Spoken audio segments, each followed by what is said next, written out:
Yo, what's going on, everybody?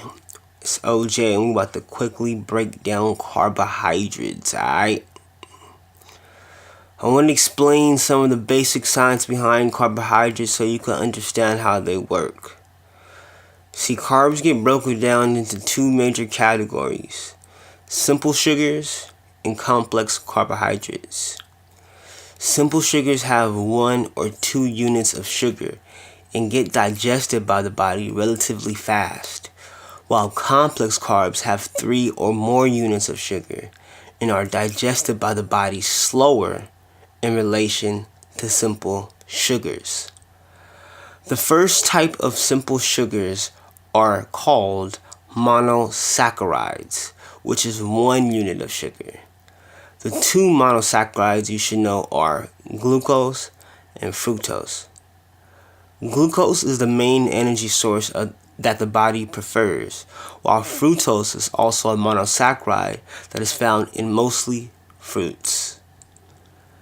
They are the sweetest of all the natural sugars. The second type of simple sugar is called disaccharides. This type of sugar is created when 2 monosaccharides are merged together through a process called condensation. The 3 disaccharides you should know about are called sucrose, lactose, and maltose. Sucrose, the most common disaccharide, is the table sugar found in sugarcane and sugar beets. Lactose is milk sugar found in products derived from dairy. And maltose, the least common disaccharide, is made by the digestion of starches. Now that we covered a little bit about the simple sugars, let's go over complex carbohydrates. The first type of complex carbs is called oligosaccharides. I can barely say this word, by the way. These type of carbohydrates have 3 to 10 monosaccharides and are the type of carbohydrates found in your legumes, broccoli, and ironically, breast milk. The second type of complex carbs is polysaccharides. Just know that this type of carbohydrate contains at least 10 or more units of sugar. These type of sugars are in your starches, for example, rice, potatoes, wheat, and etc. Now, we always hear carbs get people fat, but do they really get you fat? See, no matter what type of carbohydrate you eat, whether it's a piece of candy or a bowl of rice, it will get digested, then immersed into the bloodstream as glucose. When glucose is present in the bloodstream, it causes the pancreas, which is an organ in your body that secretes digestive enzymes, to release a storage hormone called insulin.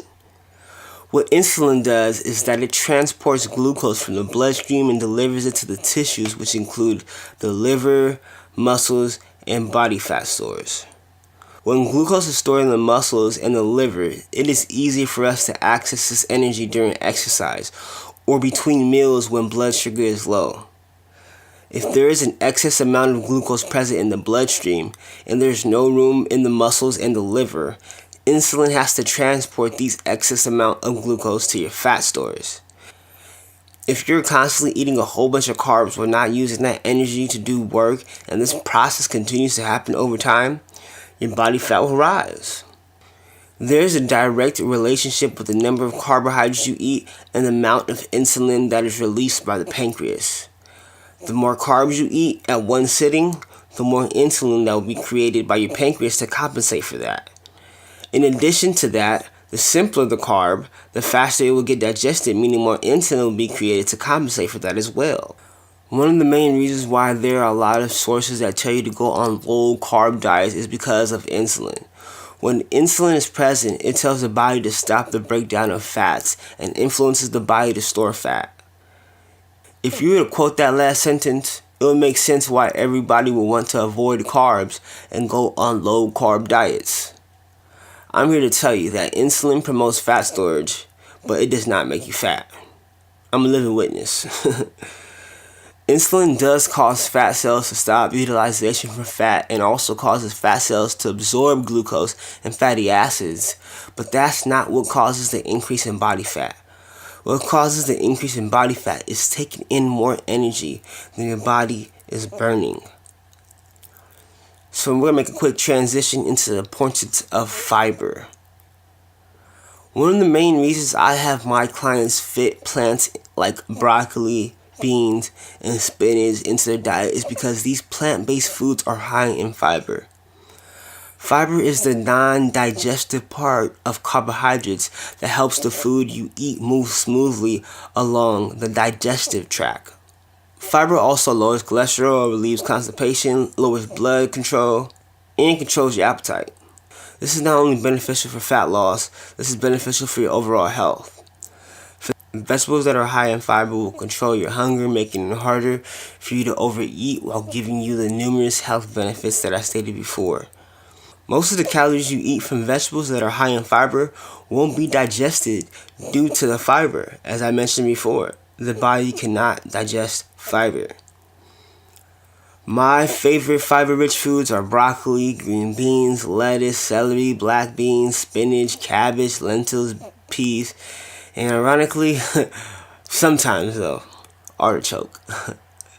Where people go wrong is when they start consuming a lot of carbohydrate-heavy meals that are low in fiber like white bread, white pasta, pancakes, soda, fruit juices, and the list goes on. These type of foods get digested by the body quickly, causing a huge spike in insulin. When the levels of insulin in the body rise, any extra glucose is delivered from the blood to the muscles and liver in a form called glycogen, which is the storage form of glucose in the body. If glycogen stores are filled in your muscles and liver, your body takes all the leftover glucose and turns it into fat. The reason I'm bringing this up is that if you eat food that digests extremely fast in your body, it's going to cause you to feel hungry again relatively soon. What happens when you feel hungry again? You have a higher tendency to eat. What does that do? It means you have a higher tendency to take in more calories. Carbohydrates that lack fiber get digested quickly and stimulate your appetite as opposed to suppressing it.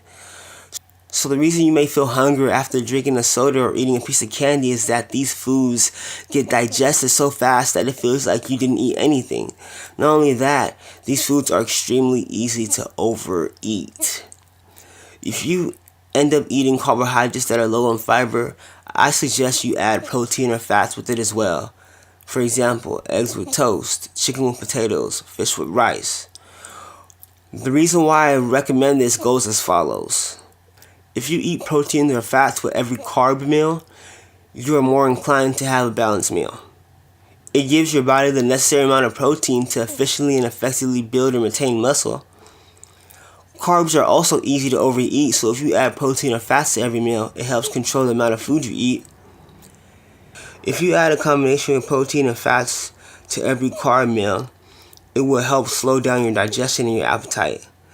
If you didn't pay attention to anything I said, pay attention to this. You can eat carbs. Carbs are good for you and help maintain a good and healthy lifestyle. Even though eating carbs releases the hormone insulin, the biggest thing you have to be aware of is overeating. Carbs can easily be overeaten, and if you're not paying attention to the types of carbs you are eating and how much you're eating of them, you may, put yourself in a bad position. So pay attention. Hope that cleared up all the misconceptions about carbs. It's OJ, and I'm checking out.